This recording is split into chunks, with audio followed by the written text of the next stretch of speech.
How's it going, diabetes crew?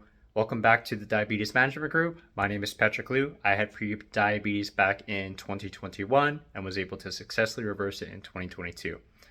And here are 3 things that I learned to control my high blood sugar levels. I wanted to share a story with y'all. It was a Monday, just starting middle of the semester for my Doctor of Physical Therapy program. I had an awesome meal with cereal and milk, and then sat into the classroom. Instantly start to feel my mind was blanking on what the professors were saying, and whenever I was trying to take my notes, sometimes I would just sit there and stare at my computer screen as I was trying to take the notes, telling myself, crap, why am I so tired? I just can't get into the mood of things. Then, fast forward to lunchtime, I'm still feeling a little bit groggy, and I'm thinking, maybe I need some more food and I need to take a nap. So then I decided to eat my lunch, where I had some rice, some chicken, some beans, and some canned vegetables. Then I took a nap immediately after. When I woke up from my nap, still feeling a little groggy, like just a little refreshed, but pretty groggy. And then I went into our afternoon classes. Of course, I was struggling to stay awake and paying attention. I felt like that I could fall asleep at any second. And I decided to eat some snacks while I was there. So I had some Nutri-Grain bars that I snacked on the side, but soon after, Nutri-Grain's bars were all eaten up, and I still felt horrendously tired. It was not a good time. Soon afterwards, when I learned that I had prediabetes, I learned that the symptoms of high blood sugars are involved with the brain fog, the tiredness, the fatigue, and needing to go to the bathroom. Like a lot. 5 times in 1 hour for me is pretty rough. So I decided to learn what were some ways that I can control my blood sugar levels, considering I am not taking insulin. Then I came to this awesome realization. By shortening the time that I would have my meals, it would actually allow my blood sugars to be more regulated. So having consistent times when I ate. And I've noticed that doesn't matter what time that I ate, whether it was 8 o'clock in the morning and 3 o'clock at night, or if it was 12 o'clock in the day and 6 o'clock at night, as long as I kept that consistent, I've started noticing a huge difference in feeling more energized, a lot more energetic, and even noticing that my blood sugar levels when I was using the Freestyle Libre 2 for my continuous glucose monitor was more regulated appropriately. So that's the first tip. The second tip that I learned was going for walks instead of taking a nap.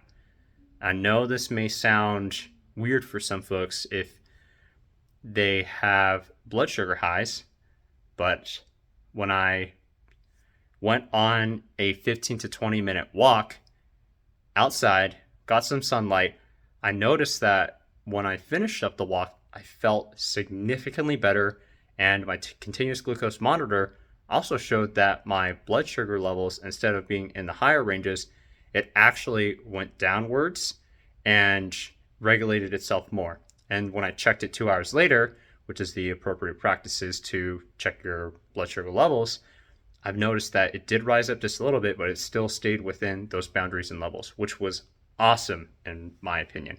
So definitely going on 15 to 20 minute walks, and that played a huge role in improving my mental clarity, regulating my blood sugar levels, and just having a better time in focusing in class. Considering that being in class and being a student, it could be stressful. So stress can actually increase the blood sugar levels that I found out later when one has the stress hormones that causes the blood sugar levels to rise. And of course, sitting for long periods of time and not moving around, my muscles aren't able to use up the food that I digested. So the sugars from my cereal and the rice from my lunches, and of course the Nutrigain bars that I ate during my afternoon classes to try and stay awake, it only compounded the problem. So the next things that I learned is to manage those whenever I'm in a seated environment. I'm not able to walk.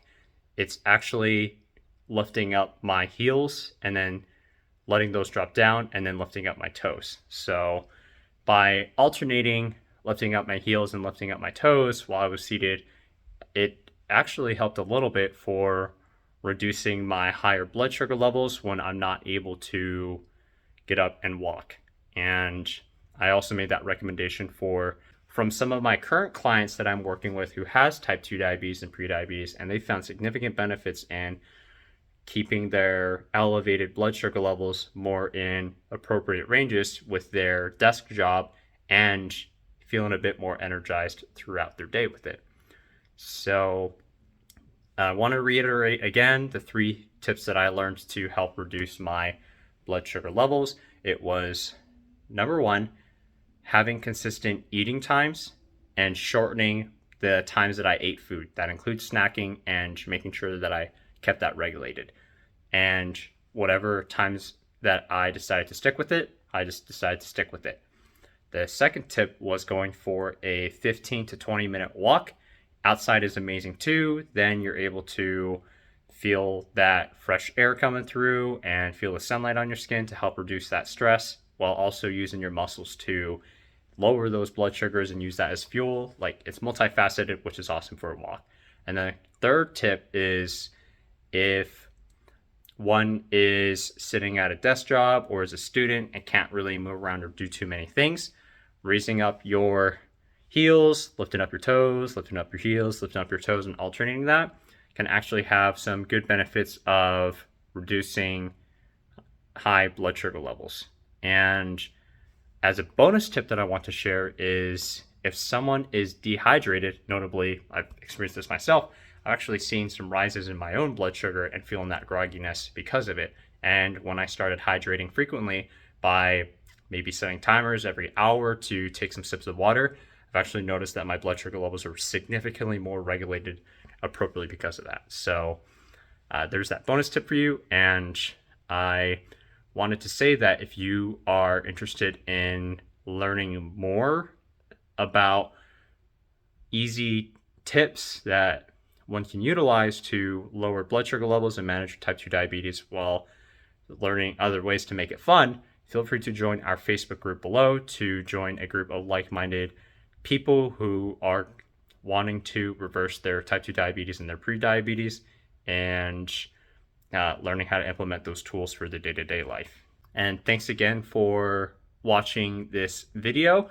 If you wouldn't mind giving me a like, subscribe if you like this content, hit that notification bell for updates for future videos, and share this video with anyone you think that would be helpful for. That would be a huge benefit. And of course, if you have any ideas for what future videos you would like to see, put that in the comments down below. I'm happy to read them, interact with y'all's, and make some video content forms to support y'all's in your journey to reverse type 2 diabetes and prediabetes. So thank you all so much again for tuning in, and I hope you have a great rest of your day.